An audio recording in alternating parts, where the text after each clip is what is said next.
नमस्कार साथियों, स्वागत है आप सभी साथियों का YouTube चैनल यूपी एग्जाम वाले पर। मैं पिन कुमार गुप्ता एक बार पुनः आप सभी साथियों का स्वागत करता हूं।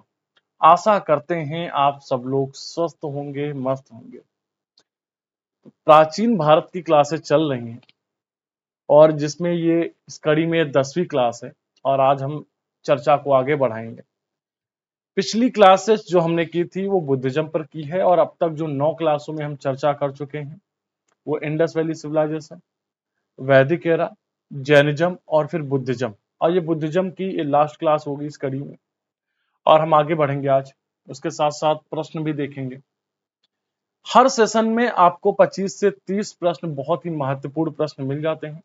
तो इसीलिए आप सभी से विनम्र निवेदन है कि जब आप वीडियो शुरू किया करिए तो उसको लास्ट तक देखिए, क्वेश्चन भी सॉल्व करा करिए, साथ ही साथ बैठ करके कमेंट सेक्शन में जवाब भी देते रहेंगे। तो हम उनको क्या करेंगे, उनको नेक्स्ट सेशन में हम उन कमेंट को क्या कर पाएंगे, पढ़ पाएंगे इजी वे में। राइट। तो आज की क्लास को हम लोग शुरू करते हैं। आज हम बुद्धिज्म के साहित्य वगैरह पर चर्चा करेंगे, कुछ अन्य बिंदुओं पर भी चर्चा करेंगे। पिछले में अभी तक जो बुद्धिज्म पर चर्चा कर चुके हैं वो चर्चा कहाँ तक हमारी बढ़ चुकी है। अभी तो हम महात्मा बुद्ध के बारे में पढ़ चुके हैं, फिर बौद्ध दर्शन के बारे में देख चुके हैं। बौद्ध दर्शन के साथ साथ हम लोग कहाँ पर बढ़ चुके हैं, हम लोग बौद्ध दर्शन के साथ साथ बढ़ चुके हैं जो बौद्ध संगीतियां हुई उस पर भी हम लोग चर्चा कर चुके हैं। तो बहुत हद तक, काफी हद तक पोर्शन पर हमने क्या है चर्चा कर लिया है। अब हम अपने अंतिम चरण पर इस क्रम में बढ़ रहे हैं इस क्लास में कि बुद्धिज्म को आज हम पूरी तरीके से समाप्त करेंगे। फिर हम महाजनपद काल और उसके साथ साथ क्या, मगध के उत्कर्ष। मगध के उत्कर्ष में जो 3 वंश आए हैं आपके, हर्यक वंश, शिशुनाग वंश और नंद वंश, उन सब पर भी क्या करेंगे, हम लोग चर्चा करेंगे। तो आइए, बौद्ध साहित्य पर हम लोग क्या करते हैं, आज की चर्चा को क्या कर रहे हैं, हम लोग बौद्ध साहित्य पर बढ़ा रहे हैं।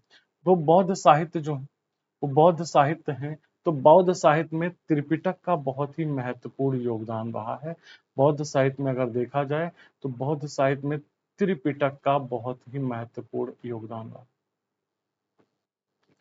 त्रिपिटक कौन है, तो ये आपको बता दिया जाए तो ये बौद्ध ग्रंथ के प्राचीनतम ग्रंथ, ये धर्म के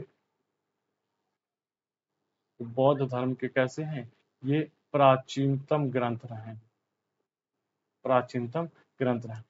त्रिपिटक के अंतर्गत कौन कौन आते हैं, तो त्रिपिटक के अंतर्गत सूत्र पिटक आते हैं।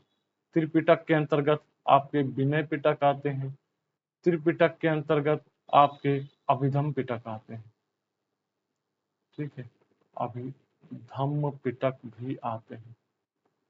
अब सूत्र पिटक कौन होते हैं, तो सूत्र पिटक में क्या कलेक्शन किया गया है, तो ध्यान दीजिएगा, जब भी पिटक की बात आएगी, जब भी पिटक की बात आएगी, जब भी निकाय की बात आएगी, ठीक है, तो ये सब कौन से ग्रंथ हैं, ये सब ग्रंथ आपके बौद्ध धर्म से जुड़े हुए हैं।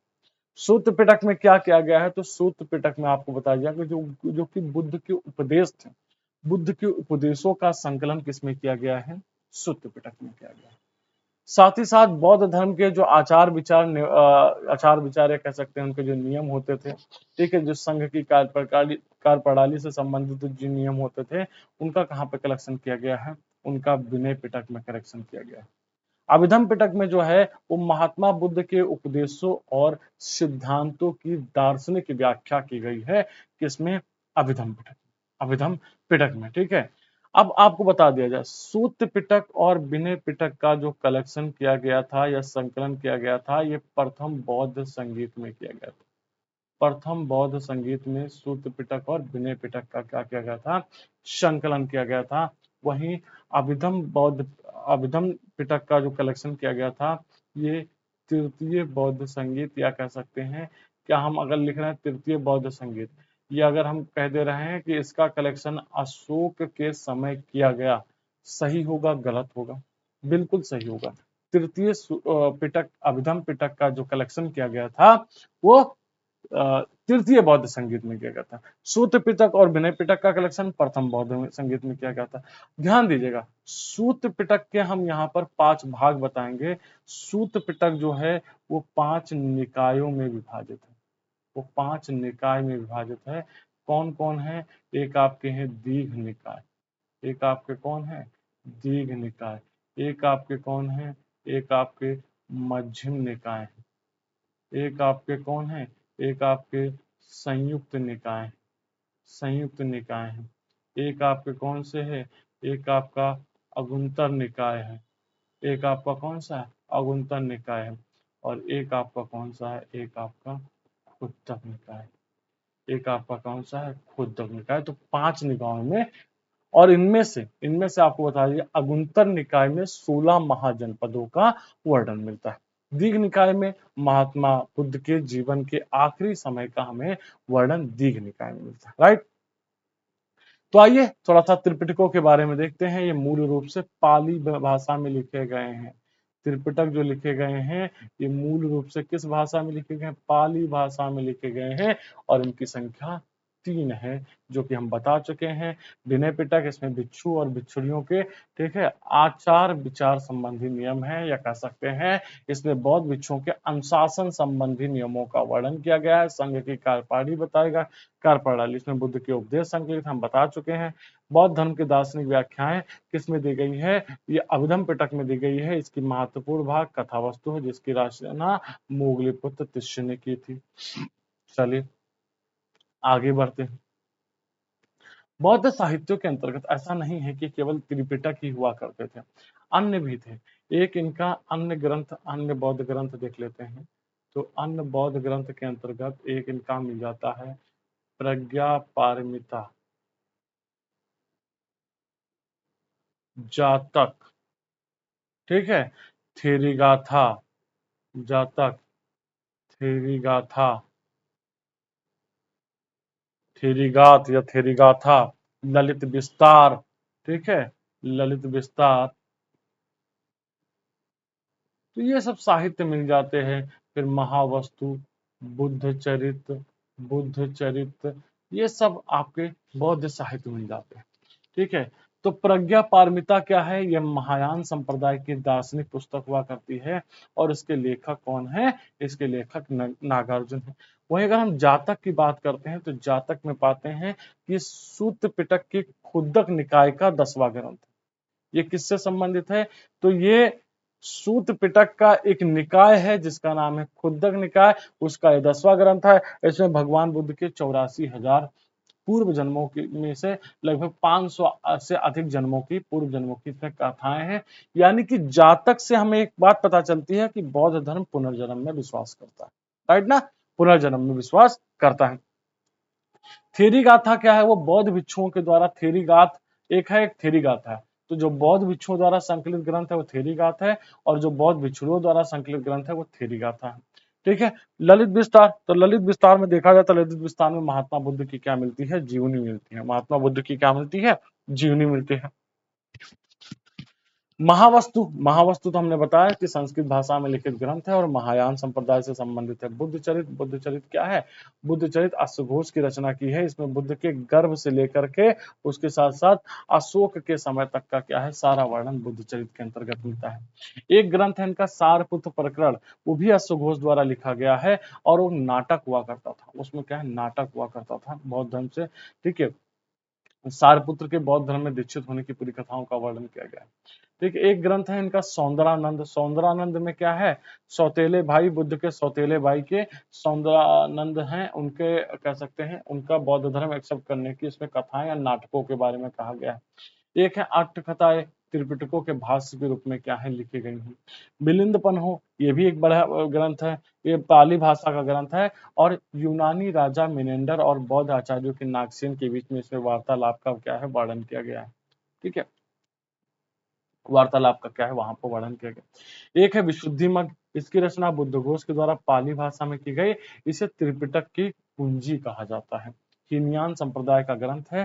त्रिपिटक की कुंजी किसे कहा जाता है? तो त्रिपिटक की कुंजी विशुद्धि मग्ग को कहा जाता है। विशुद्धि मग्ग क्या है, किसके द्वारा लिखा गया? तो विशुद्धि मग्ग बुद्धघोष को ने लिखा, पाली भाषा में लिखा, पाली भाषा में इसको लिखा गया।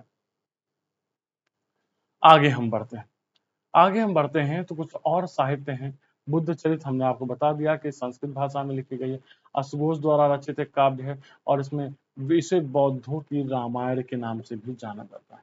बौद्धों की रामायण के नाम से इसे क्या है, जाना जाता है। ठीक है। धम्मपद पाली भाषा में लिखा गया है, इसे बौद्धों की गीता, एक है बौद्धों की रामायण और दूसरी कौन है, बौद्धों की गीता। ये पॉइंट को ध्यान रखिएगा। बौद्ध की रामायण किसे कहा जाता है, बुद्ध चरित्र को कहा जाता है, और धम्मपद को बौद्धों की गीता के नाम से जाना जाता है। ठीक है, चलिए। हाँ, बौद्ध धर्म के प्रचार प्रसार के कारण, ये कह सकते हैं बौद्ध धर्म की लोकप्रियता के क्या क्या कारण रहे, क्या क्या कारण रहे। पहली चीज तो धार्मिकवाद, पहली चीज तो हम देखेंगे धार्मिकवाद। ठीक है, ये क्या रहा, ये कह सकते हैं ये किसी भी विवाद के चक्कर में नहीं पड़ा, एक मध्यम मार्ग ही बताया, विवाद से बचने की कोशिश की, तो जो विवाद से बचा, तो विवाद से बचने के कारण ये क्या रहा, ये ये कह सकते हैं लोग जन आकर्षण का केंद्र रहा करता था, जन आकर्षण। उसके साथ साथ राजाश्रय प्राप्त, राजाश्रय प्राप्त का मतलब कि बहुत सारे राजाओं ने बौद्ध धर्म को संरक्षण दिया, बौद्ध धर्म को राजधर्म घोषित किया, बौद्ध धर्म को प्रमोट किया, बौद्ध धर्म के विस्तार के लिए क्या है नीतियां बनाई, प्रशासकों को नियुक्त किया गया बौद्ध धर्म के प्रचार, बौद्ध धर्म को प्रचार प्रसार करने के लिए प्रचारक भेजे गए। तो इसका बहुत बड़ा कारण है कि बौद्ध धर्म के प्रचार प्रसार का कारण क्या है, राजाश्रय का प्राप्त होना ही बौद्ध धर्म के प्रचार प्रसार का कारण है। चारों वर्गों द्वारा सहयोग, चारों वर्गों का सहयोग आम जनता द्वारा स्वीकार किया जाना।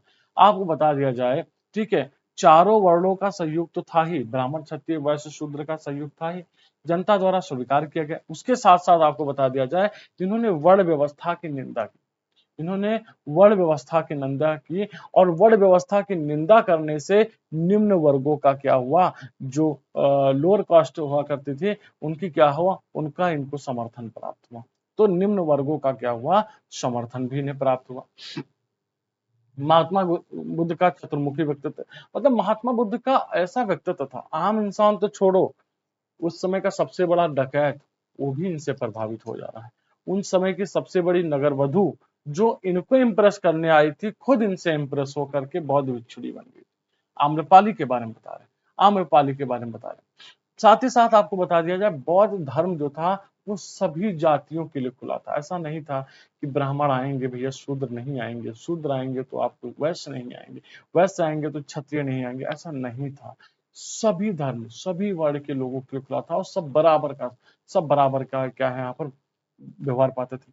उसके साथ साथ स्थानीय, सबसे बड़ा जो फायदा रहा वो स्थानीय भाषा में किया गया इसका प्रचार प्रसार। स्थानीय भाषा कौन हुआ करती, तो स्थानीय भाषा हुआ करती थी पाली। और पाली में क्या किया गया, पाली में जब बौद्ध धर्म का, आप जानते हैं जब अमूमन लोकल टोन में किसी चीज को समझाता है तो इजी हो जाता है हमारे लिए समझना या आपके लिए समझना। ठीक है, तो यहाँ पे पाली भाषा में इसका प्रचार किया गया। पाली भाषा उस समय जन सामान्य की भाषा हुआ करती थी, यही कारण है कि इसका बहुत बड़ा प्रभाव भी देखने को मिला।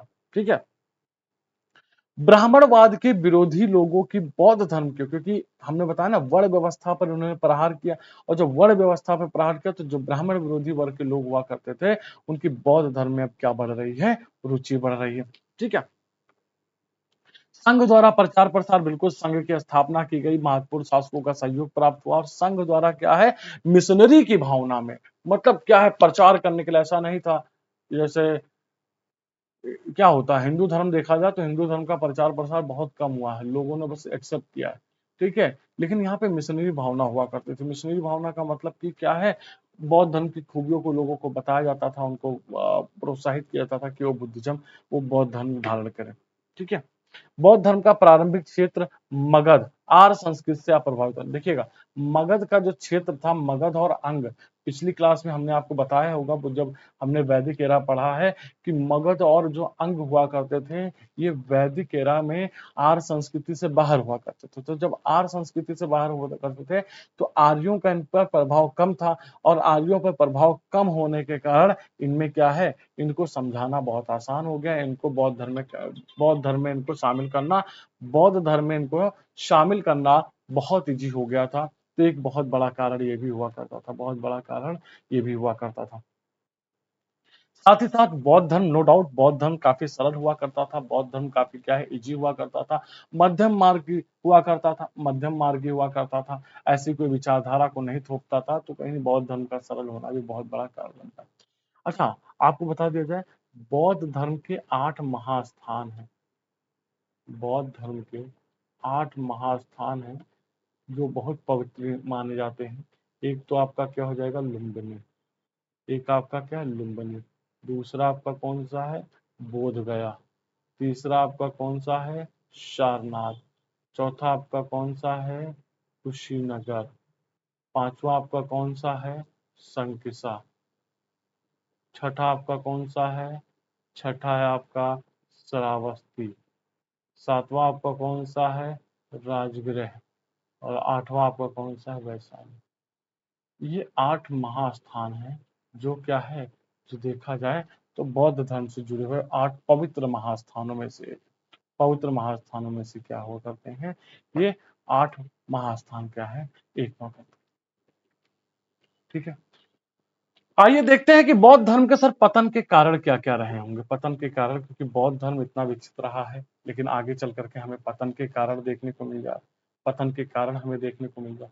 तो ब्राह्मण का परिवर्तित रूप, बौद्ध धर्म में धीरे धीरे कर्मकांड बढ़ गया था, और जब फिर से उसमें आडंबर और कर्मकांड बढ़ने लगा, बौद्ध विद्वान जो उस समय के बौद्ध आचार्य हुआ करते थे, वो कर्मकांडों में लिप्त होने लगे, विलासतापूर्ण जीवन जीने लगे।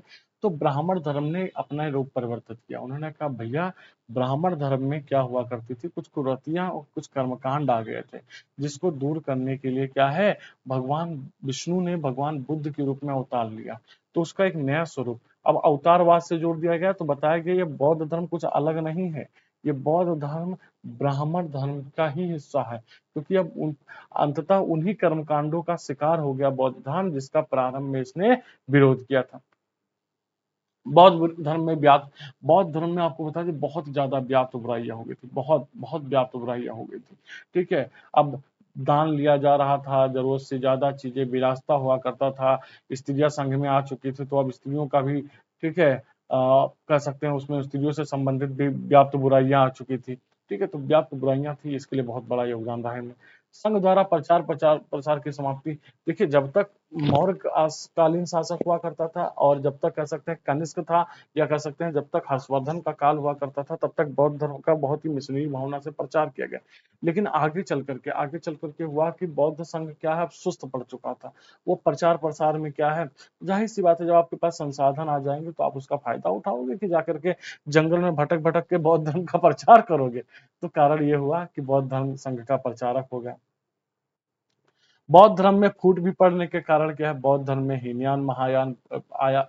ठीक है, उसके बाद छोटे छोटे और आने लगे, तो सब भाई अपनी अपनी विचारधारा को आगे लेकर के चलने लगे, तो फिर इसीलिए सब थोड़ा सुस्त पड़ जाते हैं। ब्राह्मण धर्म का पुनरुत्थान हो रहा है। अब ये वो दौर था जब पाली भाषा को त्याग करके संस्कृत अपना लिया गया। पाली भाषा बोलचाल, सामान्य बोलचाल की भाषा हुआ करती थी। संस्कृत थोड़ा सा क्लिष्ट सब्जेक्ट हुआ करता था, संस्कृत देखा जाए विषय हुआ करता था, थोड़ा टफेस्ट में था। अब फिर से सब संस्कृत में सारे ग्रंथ लिखे जाएंगे, संस्कृत में अब क्या है, कर्मकांड किए जाएंगे, तो लोगों के लिए थोड़ा सा क्या है, मुश्किल हो जाएगा। ठीक है, जो हमने आपको बताया। उसके साथ साथ ब्राह्मण भारी मात्रा में जब धन की प्राप्ति हो रही है, तो भारी मात्रा में धन की प्राप्ति के कारण भी क्या है, अब विलासतापूर्ण जीवन जीने लगे। साथ ही साथ बौद्ध धर्म संघ में व्याप्त भ्रष्टाचार भी होने लगा। बौद्ध धर्म की में बौद्ध विहारों में कुरीतियां बढ़ गई, भोग विलासता में वृद्धि होने लगी। ठीक है, और बौद्ध भिक्षुओं का बौद्धिक रूप क्या है, अब थोड़ा सा सुस्त पड़ चुका था। राजाओं का धीरे धीरे आश्रय नहीं मिलने लगा। आश्रय न मिलने के कारण क्या हो गया, आश्रय न मिलने के कारण भी बौद्ध धर्म थोड़ा सा क्या है, कमजोर हो रहा है। साथ ही साथ कुछ शासकों का बौद्ध विरोधी क्या हो रहा है, दृष्टिकोण भी बौद्ध विरोधी अपनाया।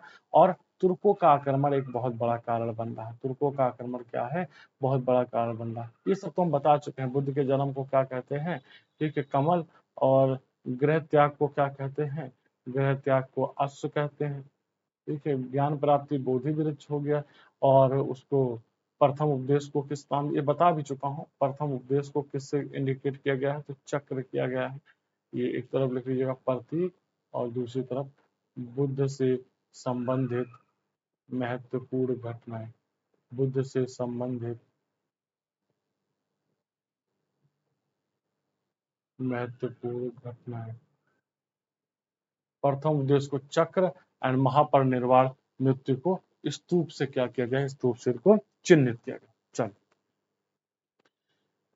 तो बौद्ध धर्म लगभग लगभग अपने समाप्ति की ओर हो चुका है, समाप्त हो चुका है। अब आज हम क्वेश्चन अगर इनको कर ले रहे हैं सारे क्वेश्चन, तो क्या है, बौद्ध धर्म आज हमारा क्या है, बौद्ध धर्म आज हमारा कवर हो जाएगा। बौद्ध धर्म क्या हो जाएगा, आज हमारा कंप्लीट हो जाएगा। तो अब हम क्वेश्चन की श्रृंखला पे पहुंचते हैं, क्वेश्चन की श्रृंखला पे क्या है पहुंचते हैं, ठीक है। चलिए, पहला क्वेश्चन आपके सामने स्क्रीन पर लगा हुआ है, पहला क्वेश्चन आपके सामने स्क्रीन पर है।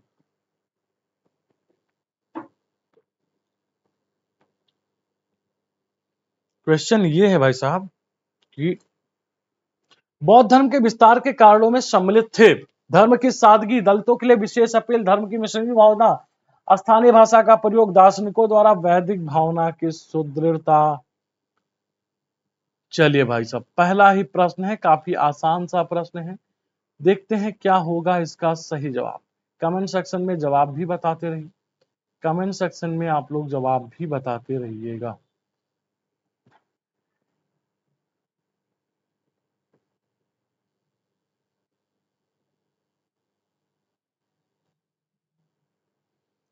ठीक है, धर्म की सादगी, दलितों के लिए विशेष अपील, धर्म की मिश्रित भावना, स्थानीय भाषा का प्रयोग, दार्शनिकों द्वारा बौद्धिक धर्म की पांगता। चलिए, पहला प्रश्न है, पहला प्रश्न है जो आपके सामने स्क्रीन पर लगा हुआ है।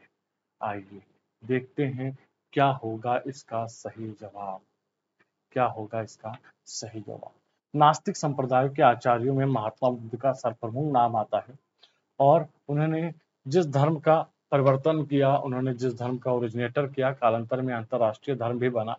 तो इसकी सादगी विस्तार के कारण क्या था, धर्म की सादगी बहुत बड़ा कारण हुआ करता था, दलितों के लिए विशेष अपील, दलितों के लिए इन्होंने वर्ण व्यवस्था का क्या क्या था, वर्ण व्यवस्था की इन्होंने आलोचना करके क्या है, ठीक है, दलितों के लिए विशेष अपील की, साथ ही साथ धर्म की मिशनरी भावना, धर्म का प्रचार प्रसार कराया, स्थानीय भाषा का प्रयोग किया, दार्शनिकों द्वारा वैदिक भावना की सुदृढ़ता। अगर वैदिक भावना की सुदृढ़ता होगी तो भैया आप उसी के खिलाफ लेकर के आए हैं, उसी के अगेंस्ट में नया धर्म लेकर के आए हैं, कैसे चलेगा, ये गलत हो जाएगा। तो इसका सही जवाब पहला, दूसरा, तीसरा, चौथा, यानी इसका सही जवाब क्या हो जाएगा, सी इसका क्या हो जाएगा, सही जवाब देगा।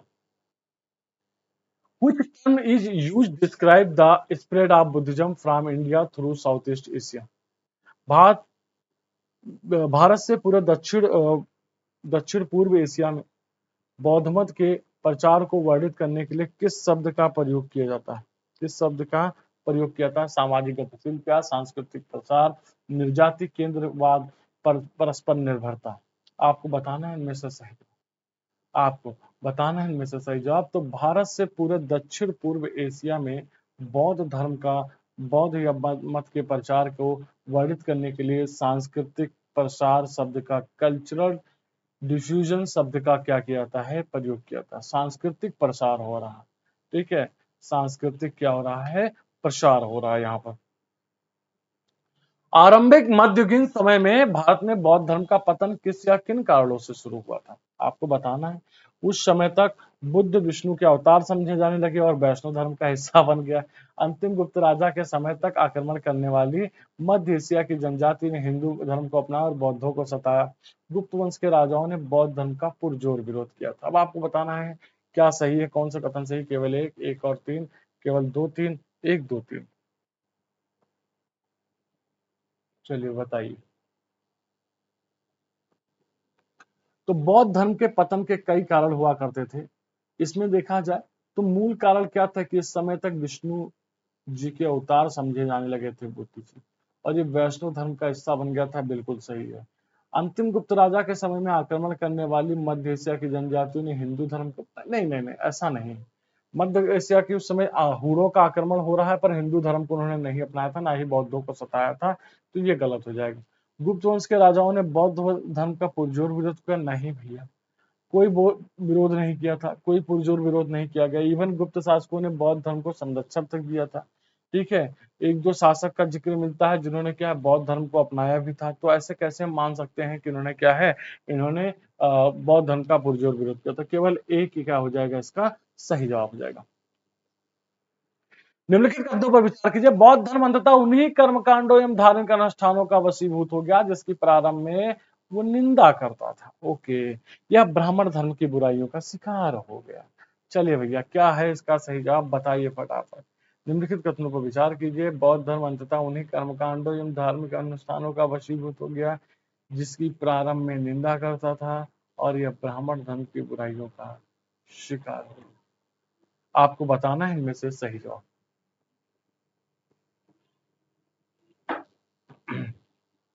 सातवीं आठवीं शताब्दी तक आते आते बौद्ध धर्म ब्राह्मण धर्म की बुराइयों का शिकार हो गया था, बिल्कुल हो गया था, और अंततः उन्हीं कर्मकांडों और धार्मिक अनुष्ठानों का वशीभूत हो गया था जिसका प्रारंभ में निंदा करता था। दोनों कथन सही है, व्याख्या कर रहा है, इसलिए इसका सही जवाब क्या हो जाएगा, ए इसका क्या हो जाएगा, सही जवाब हो जाएगा।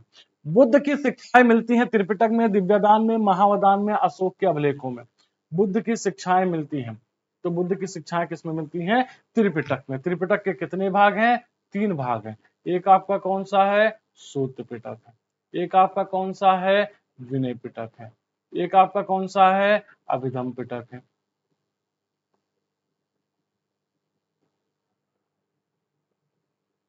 ठीक है, चलिए। यमक बुद्ध पिटक से संबंधित है, यमक बुद्ध पिटक से संबंधित है, किससे, सूत्र पिटक, विनय पिटक, अभिधम पिटक, और क्या है, उपरोक्त में से कोई नहीं।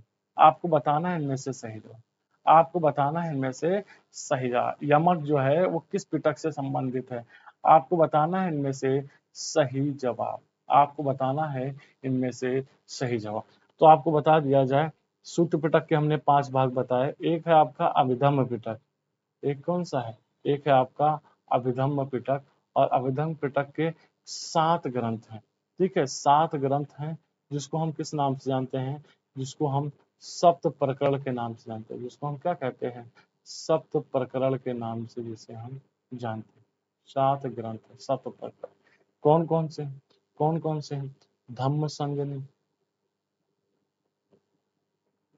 विभंग, धातु कथा, ठीक है, पुग्गल पंचात, कथावत्तु, यमक, पठान।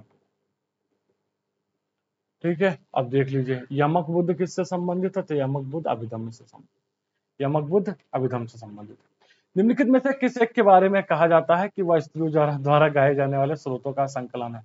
अभी तो हमने बताया है, आज ही तो हमने बताया है कि स्त्रियों द्वारा गाए जाने वाले स्रोतों का संकलन कौन सा है, थेरी गाथा है। कौन सा है, थेरी गाथा है, तो इसका सही जवाब क्या हो जाएगा, थेरी गाथा इसका सही जवाब हो जाएगा।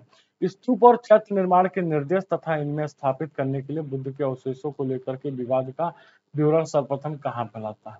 ठीक है, अब बुद्ध के अवशेषों को लेकर आपके दिमाग में चल रहा है कि कौन सा विवाद है, तो हमने आपको बताया था बुद्ध को महापरिनिर्वाण की प्राप्ति कुशीनारा में हो रही, और वहीं पर शांभर नदी के किनारे इनका क्या किया गया, इनका दाह संस्कार किया गया। अब इनके शरीर धातु अवशेषों को क्या है लेकर के विवाद होने लगा कि भैया किसके पास जाएगा, तो उनको 8 भागों में बांटा गया, और 8 भागों में बांटने के पश्चात क्या किया गया, 8 भागों में बांटने के पश्चात उन्हें क्या किया गया, उन्हें भैया 8 भागों में उस पे स्तूपों का निर्माण कराया गया था, उन्हें स्तूपों पर उनका निर्माण कराया गया था। तो इसका सही जवाब क्या हो जाएगा, इसका सही जवाब क्या हो जाएगा, महापरिनिब्बाण सूत्र। महापरिनिब्बाण सूत्र में बुद्ध के अवशेषों को लेकर के विवाद का क्या किया गया है, विवाद को लेकर के क्या किया गया है, वर्णन किया गया। कहां पर, महापरिनिब्बाण सूत्र, किसमें, महापरिनिब्बाण सूत्र में क्या है, किया गया है। चलिए, जातक से संबंधित वर्णन सही है, आपको बताना है इनमें से सही जवाब। जातक से संबंधित वर्णन सही है, कौन सा वर्णन सही है, बुद्ध का निर्वाण, बुद्ध का जन्म, बुद्ध के पूर्व जन्मों की कथाएं, धर्म चक्र परिवर्तन। जातक से आपको बताना है कि जातक से संबंधित वर्णन सही है, तो बुद्ध के पूर्व जन्मों की 550 बुद्ध के पूर्व जन्मों की कथाओं का क्या किया गया है, यहाँ पर वर्णन किया गया है। निम्नलिखित बौद्ध ग्रंथों में से किसमें अनेक प्राचीन लिपियों की सूची प्राप्त होती है, अनेक प्राचीन लिपियों की सूची प्राप्त होती है, दिव्यदान, ललित विस्तार, महावंश और मिलिंद पन्हा। आपको बताना है इनमें से सही जवाब, आपको बताना है इनमें से सही जवाब कि किसमें विभिन्न, ठीक है, अनेक प्राचीन लिपियों की क्या करती है, सूची प्राप्त होती है। जल्दी से बताइए कमेंट करके। इसका सही जवाब क्या है, ललित विस्तार। ललित विस्तार में आपको बता दिया जाए, ललित विस्तार में अनेक प्राचीन लिपियों की हमें क्या होती है, सूची प्राप्त होती है। बुद्ध की रचना देखा जाए तो बौद्ध साहित्यों में ये ललित विस्तार में जो की गई है, इसमें बुद्ध की जीवनी की रचना की गई है और ये बहुत महत्वपूर्ण स्थान स्थान रखती है। ललित विस्तार जो है वो महायान संप्रदाय का ग्रंथ हुआ करता है इसमें, ठीक है, महायान बौद्ध का ग्रंथ हुआ करता है। इसमें बुद्ध को देवता माना गया है और इसी के आधार पर अर्नोल्ड ने द लाइट ऑफ एशिया नामक पुस्तक की भी रचना की है। बुद्ध की जीवनी की रचना बौद्ध साहित्य में विशेष स्थान रखती है। निम्नलिखित में से कौन सी है जो एक बुद्ध की पूर्ण जीवनी है? बुद्ध की निम्नलिखित में से कौन सी एक है जो बुद्ध की पूर्ण जीवनी का वर्णन करती है? ललित विस्तार, मिलिंद पन्हो, सारपुत्र प्रकरण एंड अवदान शतक।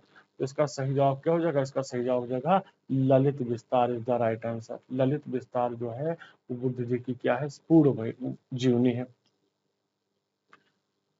अगला प्रश्न आपके सामने है, राजा मिलिंद और किस बौद्ध भिक्षु के बीच में संवाद का वर्णन है? मिलिंद पन्हो। तो मिलिंद पन्हो के बारे में बताना है कि मिलिंद पन्हो में किस किस के बीच के संवाद का वर्णन। राजा मिलिंद और किस बौद्ध भिक्षु के मध्य संवाद का रूप है? नागसेन, नागार्जुन, नागभट्ट एंड कुमारिल भट्ट। आपको बताना है इनमें से मिलिंद पन्हो, राजा मिलिंद और किस बौद्ध भिक्षु के मध्य संवाद के रूप में है? तो Nagasena is the right answer. Nagasena is the right answer. Nagasena और मिलिंद के बीच में जो डायलॉग हुआ उसका संकलन कहाँ पे किया गया? उसका संकलन मिलिंद पन्हो में किया गया। कुछ शैलकृत बौद्ध गुफाओं को बिहार कहते हैं जबकि चैत्य कहते हैं, जबकि अन्य को बिहार। इन दोनों में अंतर क्या है? बिहार पूजा स्थल होता है, ठीक है, बिहार पूजा स्थल होता है, जबकि चैत्य भिक्षुओं का स्थान होता है। चैत्य पूजा स्थल होता है जबकि बिहार बौद्ध भिक्षुओं का निवास स्थान होता है। चैत्य गुफा के दूर के किसी दूसरे सिरे का स्तूप होता है जबकि बिहार गुफा पर अक्षय कक्ष होता है। दोनों में वस्तुपरक कोई अंतर नहीं। तो आपको बताना है इनमें से सही जवाब, ठीक है। बौद्ध धर्म में जिस स्थान पर बौद्ध भिक्षु निवास करते हैं उसे बौद्ध विहार के नाम से जाना जाता है। तो सिंपल सा है, बौद्ध भिक्षुओं का निवास स्थान क्या है? बौद्ध भिक्षुओं का निवास स्थान क्या है? बिहार हुआ करता है। और चैत्य जो होते हैं वो बौद्धों के क्या होते हैं? पूजा स्थल होते हैं। ये भी कथन, यानी कि ये कथन क्या हो जाएगा? सही जवाब हो जाएगा, ठीक है, सही जवाब हो जाता है। सामान्यतः देखा जाए तो चैत्य और बिहार जो है वो पास पास ही होते हैं, पास पास ही क्या है? होते हैं। अगला प्रश्न आपके सामने, साज की डेयरी के स्तूप पे प्राप्त पुरावशेष, साज की डेयरी में प्राप्त स्तूप के जो आपके कहते हैं पुरावशेष धातु किनके साथ बुद्ध की आसनस्थ आकृतियां हैं? ठीक है, पुरावशेष धातु मंजूषा में किसके साथ बुद्ध के आसनस्थ आकृतियां हैं? ब्रह्मा विष्णु, ब्रह्मा इंद्र, शिव ब्रह्मा विष्णु इंद्र। आपको बताना है इनमें से सही जवाब। आपको बताना है इनमें से सही जवाब, ठीक है। तो शाह जी की ढेरी के स्तूप से प्राप्त पुरावशेष धातु मंजूषा से बुद्ध की आसनस्थ आकृति ब्रह्मा और की क्या है? ब्रह्मा और इंद्र की आकृति के साथ है, ब्रह्मा और इंद्र की आकृति के साथ, ठीक है। चलिए, बोधगया में महाबोधि मंदिर बनाया गया जहां, आपको बताना है इनमें से जहां, ठीक है, बोधगया में महाबोधि मंदिर बनाया गया जहां, कहां पर? ठीक है, गौतम बुद्ध पैदा हुए थे, ठीक है, गौतम बुद्ध पैदा हुए थे, गौतम बुद्ध को ज्ञान की प्राप्ति हुई थी, गौतम बुद्ध ने अपना प्रथम प्रवचन किया था, गौतम बुद्ध की मृत्यु हुई थी। बोधगया में महाबोधि मंदिर बनाया गया। बोधगया में इन्हें क्या हुई थी? बोधगया में इन्हें ज्ञान की प्राप्ति हुई थी। क्या हुई थी? ठीक है, ज्ञान की प्राप्ति हुई थी, तो महाबोधि मंदिर बनाया गया, तो जहां गौतम बुद्ध को ज्ञान की प्राप्ति हुई थी। भारत के बौद्ध इतिहास, परंपरा और संस्कृति के संबंध में निम्नलिखित अंगों पर विचार कीजिए। विख्यात तीर्थ स्थल और उनका अवस्थान, ठीक है, टाबू मठ और मंदिर संकुल, ये कहाँ पर स्पीति घाटी, और लोहस्तोम लाखान मंदिर नको, जास्कर घाटी, आलची मंदिर संकुल लद्दाख। इनमें से आपको बताना है कौन सा सही सुमेलित, कौन सा आपको बताना है इनमें से सही सुमेलित है, ठीक है। तो टाबो मठ ये लाहौल और स्पीति में हिमाचल प्रदेश में स्थित है। ये कहाँ पर है? हिमाचल प्रदेश में स्थित है। और अलची मंदिर संकाल में स्थित है, संकाल में स्थित है। लाखान मंदिर ये जांस्कर श्रेणी में स्थित है। ये कहाँ पर स्थित है? ये किन्नौर जिले में स्थित है। ये आपको बता दिया जाए, किन्नौर जिला है जो कि महान हिमालय और जास्कर घाटी के बीच में पड़ता है, जास्कर घाटी के बीच में पड़ता है। तो इसका सही जवाब क्या है? पहला और तीसरा इसका सही जवाब हो जाएगा। रामायण के किस कांड में राम और हनुमान की पहली भेंट का वर्णन है? किष्किंधा कांड, सुंदरकांड, बाल कांड, उपरोक्त में से कौन? पहली चीज तो आप बताइए कि सर रामायण कितने कांड में विभाजित है, या रामायण में कुल कितने कांड होते हैं? रामायण के किस कांड में राम और हनुमान की पहली भेंट का वर्णन है? तो आदि कवि महर्षि वाल्मीकि द्वारा रचित रामायण महाकाव्य में कुल 7 कांड हैं। ठीक है, 7 कांड है। कौन कौन से कांड है?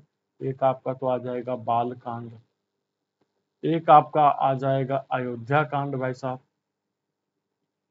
अयोध्या कांड, एक आपका आ जाएगा अरण्य कांड, एक आपका कौन सा आ जाएगा किष्किंधा कांड। ठीक है, किष्किंधा कांड। एक आपका कौन सा आ जाएगा सुंदर कांड। 1 2 3 4। एक आपका कौन सा आ जाएगा सुंदर कांड। एक आपका कौन सा आ जाएगा लंका कांड। एक आपका कौन सा आ जाएगा उत्तर कांड। रामायण को चतुर्विंशति सहस्त्र संहिता के नाम से भी जाना जाता है और उसमें कुल 24,000 श्लोक है। 24,000 श्लोक, राइट ना। रामायण में किष्किंधा कांड में भगवान राम और भक्त हनुमान जी की पहली मुलाकात का वर्णन है। किष्किंधा कांड इज द राइट आंसर। जो यहाँ है वह अन्यत्र भी है, जो यहाँ नहीं है वह अन्यत्र नहीं है, वह कहीं नहीं है। यह निम्न में से किस ग्रंथ में कहा गया? रामायण, महाभारत, गीता और राजतरंगिणी। तो आपको बता दिया जाए, उपयुक्त कथन का जो संबंध है वो महाभारत से है। महाभारत की रचना वेद व्यास जी ने की है। महाभारत की रचना वेद व्यास जी ने की है, राइट। और इसमें क्या है, और दूसरी बात गीता में श्री कृष्ण के उपदेशों का संकलन किया गया है। राजतरंगिणी कलहर द्वारा रचित है। कश्मीर के इतिहास की जानकारी प्राप्त होती है। रामायण आदि कवि महर्षि वाल्मीकि द्वारा रचित है।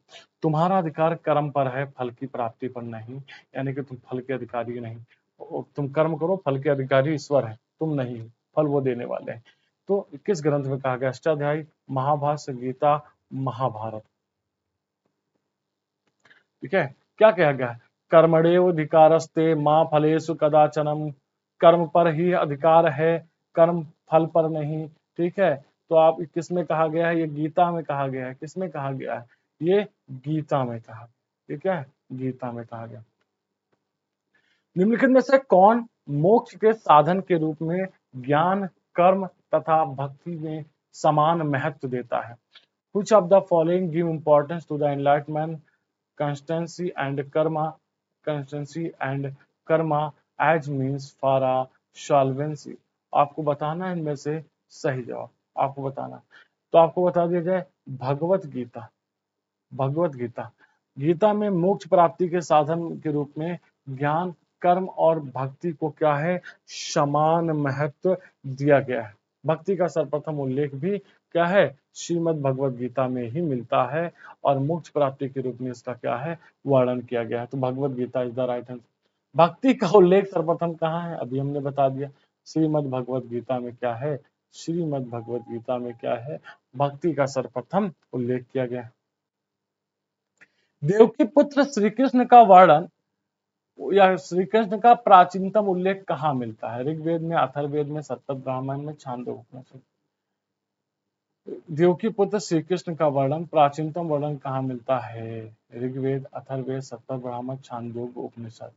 आपको बताना है इनमें से सही जवाब। आपको बताना है इनमें से सही जवाब। देवकी पुत्र कृष्ण का प्राचीनतम उल्लेख कहाँ मिलता है? तो छांदोग्य उपनिषद में बताया गया है कि एक घोर अंगिरस हुआ करते थे। घोर अंगिरस के शिष्य हुआ करते थे और क्या है? मां देवकी के पुत्र भी थे।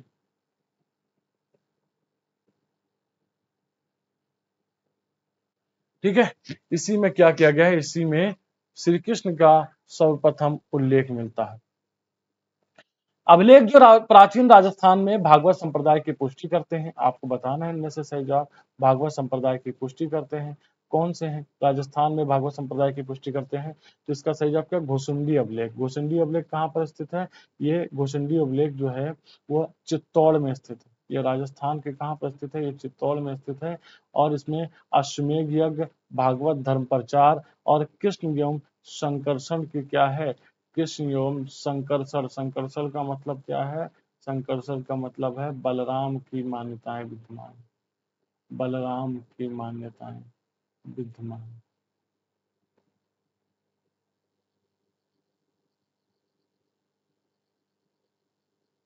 विद्यमान, राइट। चलिए, कौन सा अभिलेख भागवत अनुयायियों में विष्णु वीरों की पूजा का उल्लेख करता है?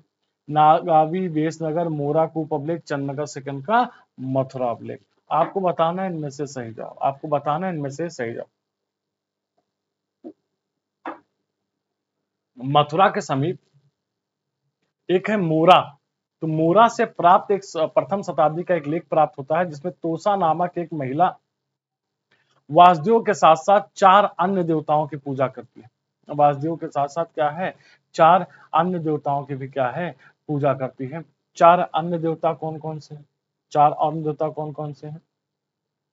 संकर्षण, प्रद्युम्न, शांब और अनिरुद्ध।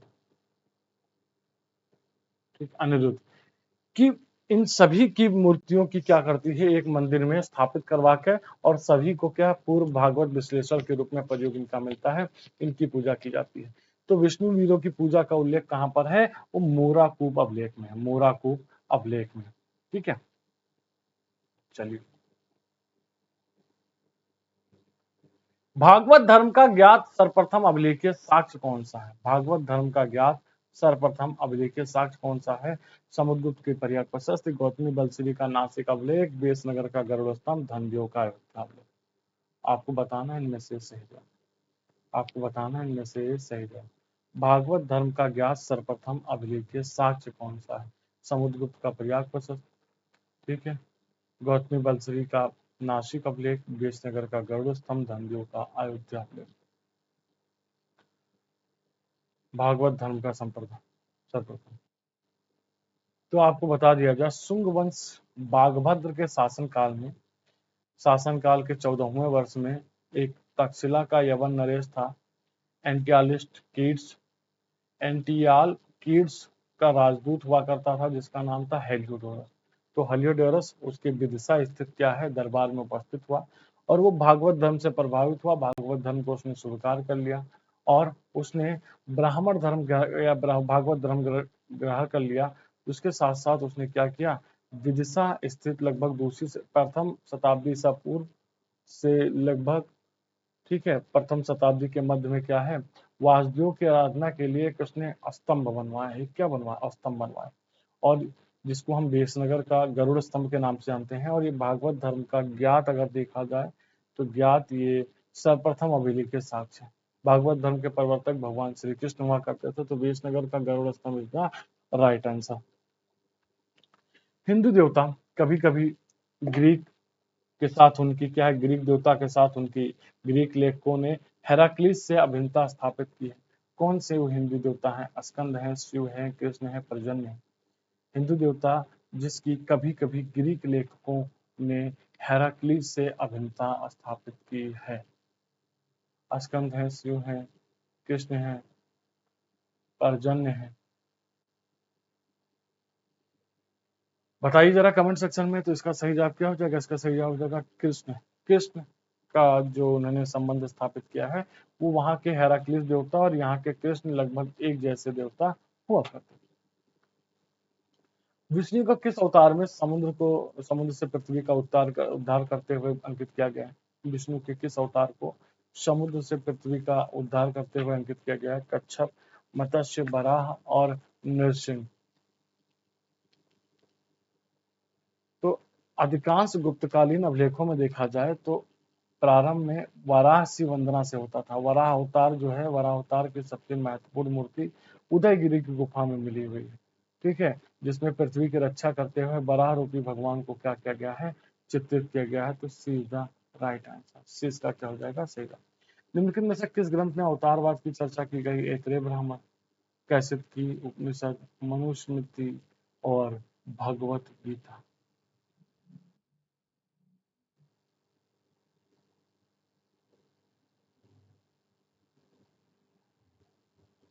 इन which of the following epics there are mentioned about अवतारवाद। आपको बताना है तो अवतारवाद की चर्चा किसमें की गई? अवतारवाद की चर्चा भागवत गीता में की गई है। अलवार संत कौन हुआ करते थे? अलवार संत जो विष्णु की भक्ति में डूबे थे, जो शिव के भक्त थे, निरंकार रूप की उपासना करते थे, ईश्वर की शक्ति के भक्त थे। तो अलवार संत कौन हुआ करते थे? वे जो विष्णु की भक्ति में क्या हुआ करते थे? डूबे हुआ करते थे। बारकरी संप्रदाय की मुख्य पीठ कहाँ अवस्थित है? तो बारकरी संप्रदाय का मतलब होता है जो क्या है, परिक्रमा करने वाला होता है। तो पांडपुर में क्या है?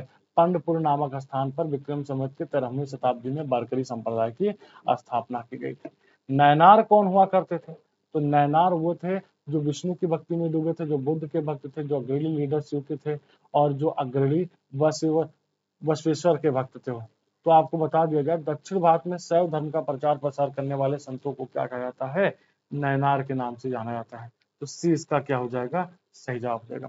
पाशुपत संप्रदाय के प्रवर्तक लवलीस कहाँ पैदा हुए थे? राजस्थान में, मध्य प्रदेश में, गुजरात में, उत्तर प्रदेश में।